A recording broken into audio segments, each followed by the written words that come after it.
안녕하세요. 저번 시간이어서 이번엔 해당하는 문제를 같이 풀어보도록 하겠습니다. 1번, 전선로의 종류가 아닌 것은 하고 물어보고 있죠. 우리는 가장 우리가 많이 쓰고 있는 가공전선로, 그 다음에 땅속으로 가는 지중전선로, 건물 옆면을 타고 가는 옥측전선로, 그 다음에 건물 위로 가는 옥상전선로도 있었고요. 물 위로 가는 수상전선로, 물 아래로 가는 물밑 전선로, 마지막으로 터널 안으로 지나가는 터널 내 전선로가 있었다라고 기억하시고, 종류가 아닌 거는 선간전선로는 없었다라고 봐주시면 될 것 같습니다. 자, 2번 변전소 역할로 볼 수 없는 거는, 변전소 역할은 전압의 편성, 전력의 집중과 배분, 전력계통의 보호가 이루어지는 것이고, 전력을 생산하는 것은 발전소의 내용이 되더라 라고 기억해 주시면 될 것 같습니다. 자, 3번 가공전선로 시설에서 사용전압 400V 미만의 절연전선을 사용하는 경우에 전선의 최소 굵기는 몇 밀리미터인가 하고 물었습니다. 기본적인 가공전선로의 전선의 굵기 보면 얘는 가공전선은 2.6mm 이상이구나 라고 대답해 주시면 되는 문제입니다. 자, 4번 저고압 가공전선이 도로를 횡단하는 경우에 지표상 몇 미터 이상으로 시설해야 되는가 라는 기준인데, 우리 지금 구분하셔야겠죠. 높이는 가공전선 높이 규정이 있고 가공 인입선 높이 규정이 있구나 라고 기억하시고, 그때 시설 장소에 따라서 철도를 횡단하는 경우, 그 다음에 도로를 횡단하는 경우, 그 다음에 기타 장소, 마지막으로 횡단보도교 위에 시설하는 경우가 있었습니다. 이때 저압, 고압, 초고압이 있었는데 우리는 그냥 고압 정도는 꼭 기억하시게요. 철도는 6.5m 이상, 도로는 6m 이상, 기타는 5m 이상, 횡단보도교 위는 3.5m 이상, 요걸 기억하시는 문제고요. 그 때문에 여기서는 도로를 횡단하는 경우이기 때문에 도로가 되겠죠. 그래서 몇 미터? 답은 2번에 6m가 되더라 라고 기억해 주시는 문제입니다. 자, 5번 저고압 가공전선이 철도 또는 궤도를 횡단하는 경우에 지표상 몇 미터 이상으로 실어야 되는가? 다른 문제라면 상관없지만 철도 또는 궤도를 횡단하는 경우라고 물어본다면 얘는 바뀌지 않고 무조건 몇이다? 6.5m다 라고 꼭 틀리지 말고 맞히셔야 되는 부분이에요. 자, 6번 가공전선의 케이블을 사용하는 경우에는 케이블을 조과형선의 행거를 사용해서 조과한다. 사용전압이 고압인 경우에 그 행거의 간격은 어떻게 되는가라는 거고요.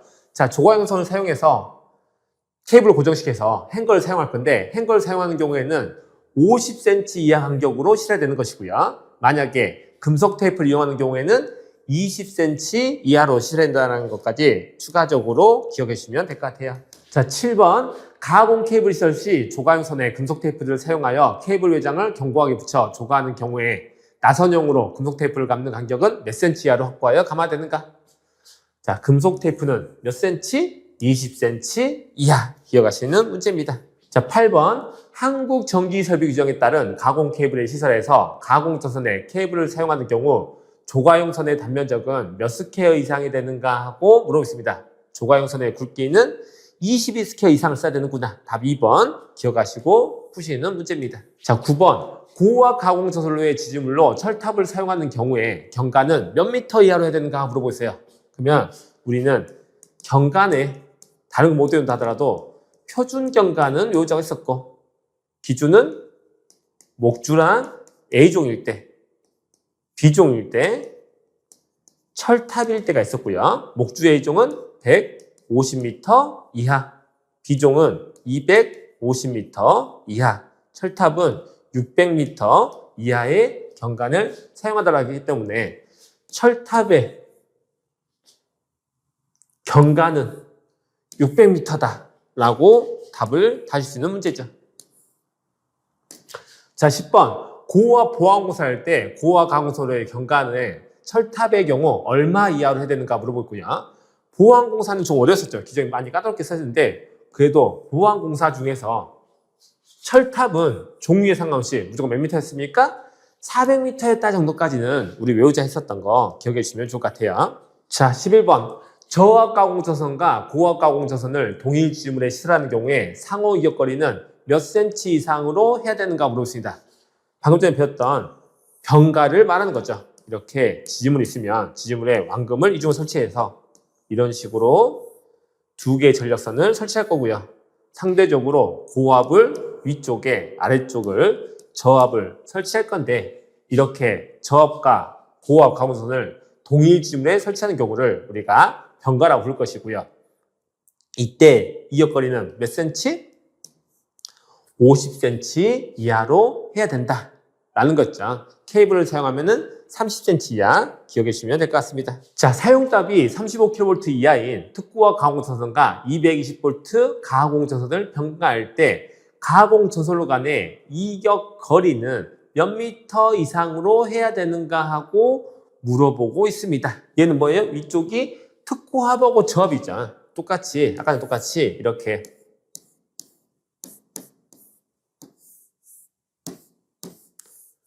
설치되는데 위쪽은 35kV 이하이고 아래쪽은 저압이거나 고압인 경우입니다. 지금 이제 저압이랑 35kV 이하죠. 그때 이격거리는 1.2m 이하라고 기억하시는 문제입니다. 그래서 다시 복사하시면 아래쪽이 저압이고 위쪽이 고압이면은 50cm 이상, 아래쪽이 저압이나 고압이고 위쪽이 35kV 이하면은 1.2m 이상, 35kV 초과에 전압을 한다면 이격거리는 2m 이상을 이격해야 되고, 추가적으로 케이블을 사용하고 있다고 한다면 30cm,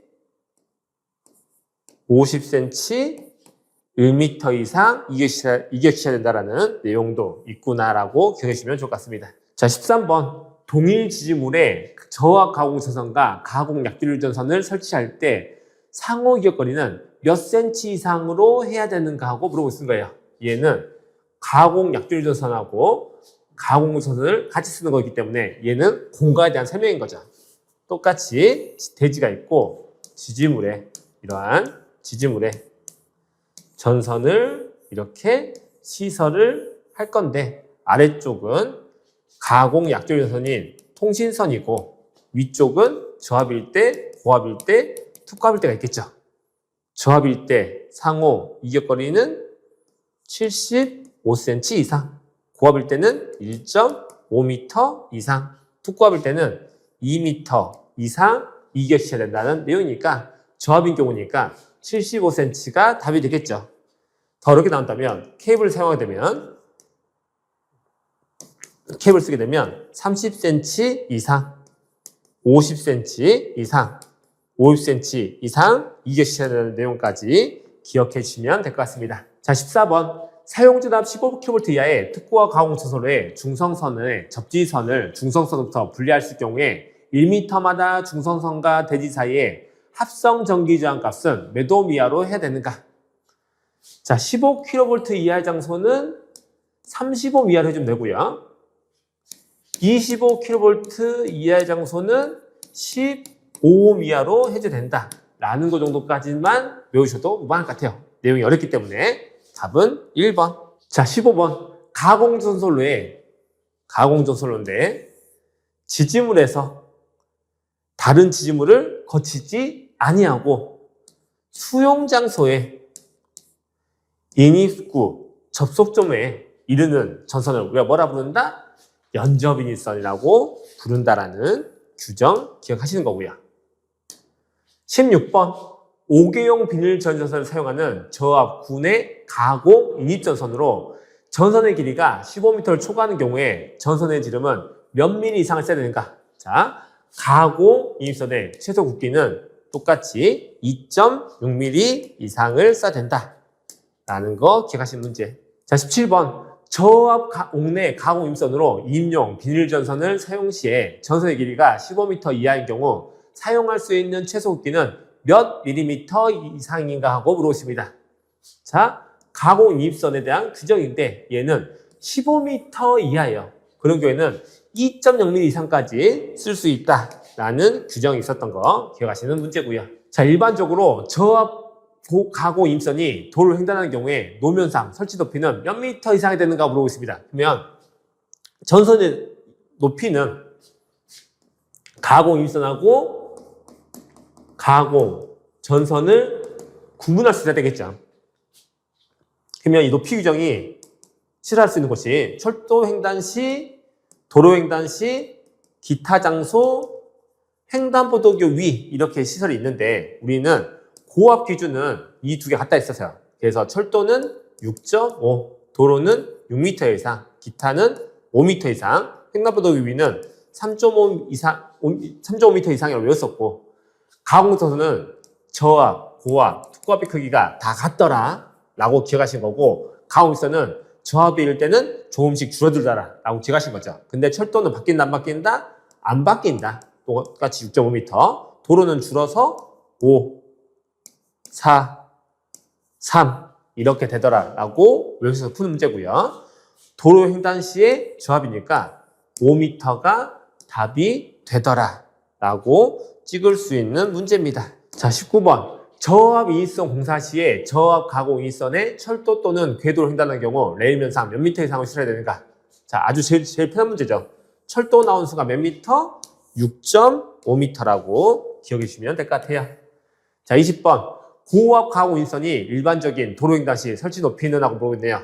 자, 똑같이 외워보시면 철도 횡단 시, 도로 횡단 시, 기타 횡단보도교 위. 자, 고압하고 저압이 있는데 철도는 고압에서 6.5, 도로는 6, 기타는 5, 횡단보도교 위는 3.5. 저압이면 조금씩 줄어서 철도는 그래도 안 바뀌어서 6.5, 도로는 5, 4, 3 이렇게 되는 거죠. 그러면 고압일 때 도로니까 6m가 답이 되더라 라고 푸시면 될 것 같습니다. 자, 21번. 저압 가공 일선에 횡단보도교 위에 설치된 경우 노면상 몇 미터 이상 높이에 설치된가? 계속 그려봤죠. 횡단보도 위에 설치되는 경우는 고압은 3.5m인데 저압인 경우는 줄어서 3m가 되는구나 라고 풀 수 있는 문제입니다. 자, 22번. 가공 밀선 중에서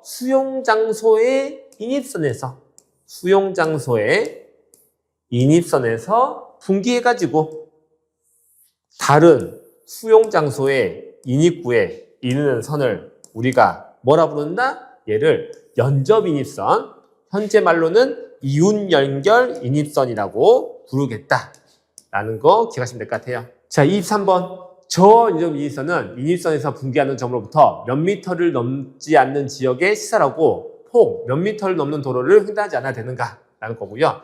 최대 100m를 넘지 않아야 되고요. 5m를 초과하는 도로는 횡단할 수 없더라 라는 규정을 기억하시면 될 것 같습니다. 자, 24번. 저압 연접 인입선의 시설 방법으로 틀린 것을 물어보고 있어요. 인입선에서 분기된 점부터 100m를 넘을 수 없었죠. 바로 틀린 답은 1번이 되더라 라고 풀어주시면 될 것 같아요. 자, 25번. 저압 연접 인입선의 시설과 관련된 설명으로 틀린 것은 옥내를 통과할 수 없다. 맞고요. 저수의 굵기는 몇 미리? 2.6mm 이상. 크기, 단위, 이상이야. 다 틀렸죠. 틀린 답은 2번 기억하시면 되는 문제입니다. 26번. 저압 연접 인입선의 시설 규정으로 적합한 것은 분기점부터 90m 지점에 시설했다. 그죠? 100m 이하까지 설치할 수 있기 때문에 90m 지점에 시설해도 맞는 거죠. 답은 1번. 6m 도로 횡단에 시설했다. 5m를 넘으면 안 되니까 불가능한 것이고요. 옥내에 관통할 수 있다 없다? 없다. 몇 미리 이상 써야 된다? 2.6mm 이상 써야 된다. 답은 1번이구나 라고 풀어주시면 좋은 문제입니다. 자, 그러면 이번 시간은 여기까지 보도록 하겠습니다. 감사합니다.